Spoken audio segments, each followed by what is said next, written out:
So how do you write copy for your online business, your personal brand, when you're a human being with multiple interests and it can be difficult to just focus on one of those things that you have to offer the market, either in terms of your products or your services? It can be a real challenge to figure it out. But I got some solutions for you, some suggestions, some exercises that you can do to help you sort that out, and that's all coming right up.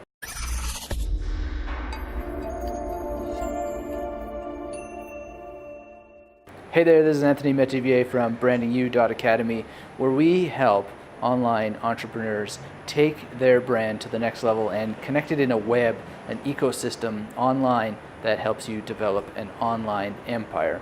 And a lot of the people we serve, they're like Jonathan Levi, my partner on this, and myself. We have multiple interests. We're autodidacts. We know so many things, and to really focus on the one brand that is going to stand a chance in the market and grow over time can be a challenge.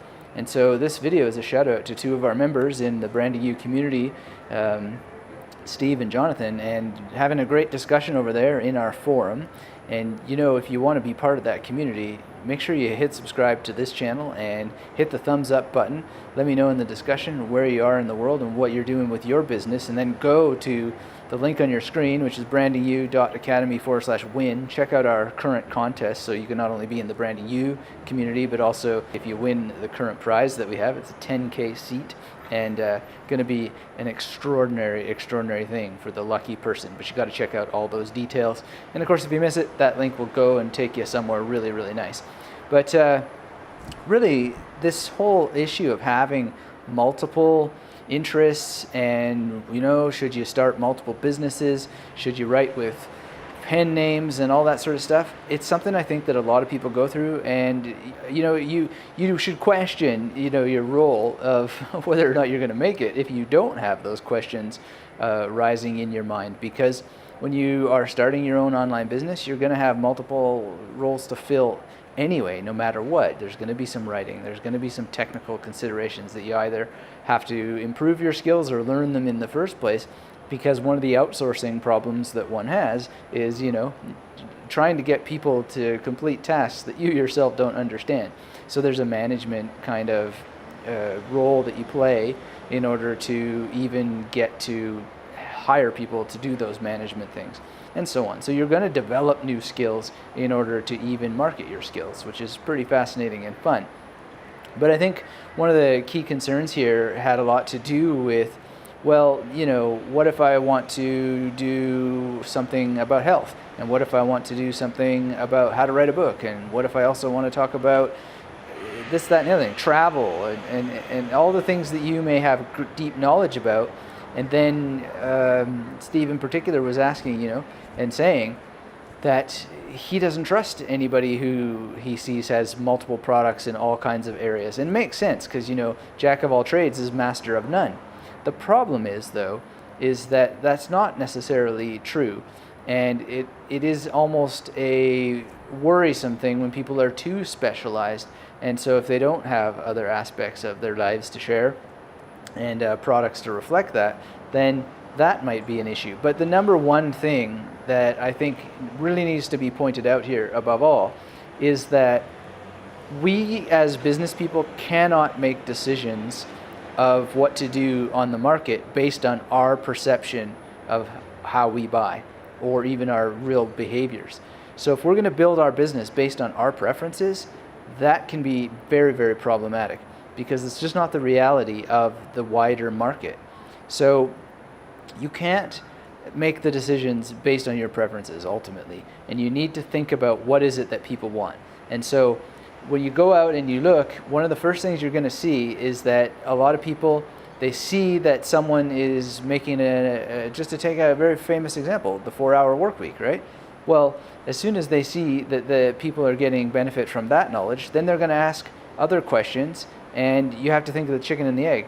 Did Tim Ferriss really think about making the 4-hour body first, or was he asked about how he kept himself so fit so many times based on the 4-hour work week that he just ultimately was led by that path, led by the questions? And what you'll find is that if you get your business running, and we'll certainly help looking forward to helping you doing with that. And that's one of the reasons why we made this contest, to really compel people to jump in and to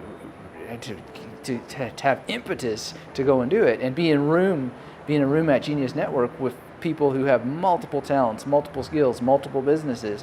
When you get that thing running, you're going to have an audience that's asking you about how you handle everything from your fitness to your travel to your finances to your psychological health to everything. And so you really have to think, well, do I want to spend my days answering emails one by one, or am I going to make a course about it? And then if you make the decision based on your buying preferences and what you think counts as an authority on the market, you're really probably leaving not only potential profit on the table, but you're leaving out the chance to help masses of people. So when should you start making those other courses? Well, in one sense of reality, as soon as possible. But generally, you want to wait until you have like 3 to 10 serious, legitimate questions so that you know. And you don't have to wait for people to ask you. You can also ask them. So recently on my memory YouTube channel at magneticmemorymethod.com, I just asked on YouTube in a survey, simple survey, of all the other things I could teach, what would they be? And 2 of them were how to write a book, and 1 was on critical thinking. Now I thought everybody was going to say how to write a best-selling book, but the majority of the people said, like 43% said critical thinking. And so I started to do some test videos, and you can see that they're actually responding to it. Now, wisdom of the crowds is something to be a little bit skeptical of and not totally go in hook, line, and sinker just because you get survey results from YouTube. But nonetheless, it's interesting, and they put some wind in my sails because I just threw that in as I couldn't think of anything. I was just trying to see if they wanted some knowledge about how to write a best-selling book. And I put in these other things off the top of my head, and critical thinking was just one of them. And then bang presto, next thing you know, and just by chance, a friend of mine says, hey, we have all these great philosophical conversations. Can we record them so I can watch them later? And I said, yeah, sure. Can I put it on my YouTube channel? And bang, just amazing things start to happen. So the question there is, did anybody come rushing to me for help with critical thinking? Well, no, but I threw it in there, and it's deep in the ether because I taught critical thinking at university for 4 years. So it's not like it came off the top of my head entirely. It was in my psychology. But I think that this is the ultimate rule, right? Take action, and all the things that you find mysterious and you question will be answered on the path. And when you're in a good community, then you can ask other people who essentially will encourage you to test your ideas and share their experiences with you, and you can save a lot of nightmares and misery and hassle. It can't exactly help you deal with the wind, especially when you have long hair, but nonetheless, you'll be around people who have been there before and will encourage you not only to take action, but to look at the actions you take in many, many higher ways. So I hope that these tips really give you some insight on how you can write copy that will inspire your brand, because ultimately the copy element is just describing what you're doing and why you're doing it, and explain, I got success in this area because of my knowledge in the other area.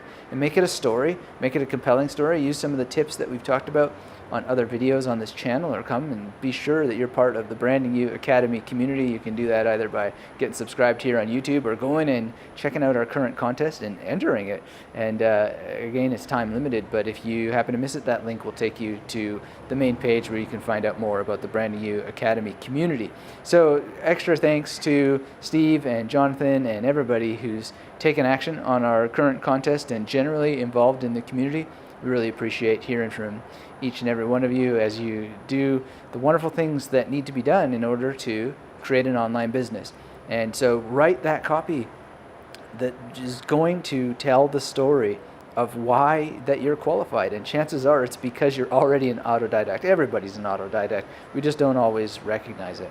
So thanks for watching. I hope you enjoyed this video as much as I enjoyed making it for you. And until we have a chance to speak again, keep on building that online empire and visit us at brandingyou.academy.